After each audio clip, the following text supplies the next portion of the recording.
आज बाहेरून थोडंसं सामान ऑर्डर केलं होतं, तेच इथे माझं काढायचं चाललं होतं. आता इतर वेळी मी जास्त काही बाहेरून ऑर्डर करत नाही, कारण की खूप महाग पडतं आणि प्रत्यक्षात घेणं थोडं वेगळंच असतं. तर इथे ज्या गोष्टी मला मिळत नाही ना, मी त्याच इथे ऑर्डर करते.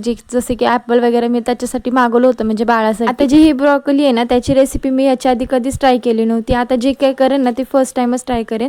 जर छान झाली तर तुमच्यासोबत ही शेअर करते. त्यानंतर इथे आज छोलेची भाजी बनवायला घेतली. आता छोले शिजत घालत असताना ना, त्याच्यामध्ये थोडेसे खडे मसाले टाकायचे, जसे की तेजपान, काळे मिरे, दालचिनी, 2-3 लवंग, असं सगळं, हळद, मीठ टाकून मस्त अशा 2-3 शिट्ट्या काढून घ्यायच्या. त्यानंतर तुम्हाला जर भाजीची रेसिपी बघायची असेल ना, मी फुल रेसिपी चॅनलवर अपलोड करणार आहे, तर तुम्ही नक्की पहा. त्यानंतर इथे छोलेची भाजी वगैरे करून झाली, तर इथे मी चपात्याही करून घेतल्या. त्यानंतर इथे बाळासाठी ॲपलची प्युरी वगैरे करून घेतली. आता पाऊस चालू असल्यामुळे कपडेही सुकत नाही, तर इथे सुकलेले कपडे वगैरे काढून घेतले. त्यानंतर माझं आजचं जेवण असं होतं. तुम्हाला व्हिडिओ कसा वाटला कमेंटमध्ये नक्की सांगा.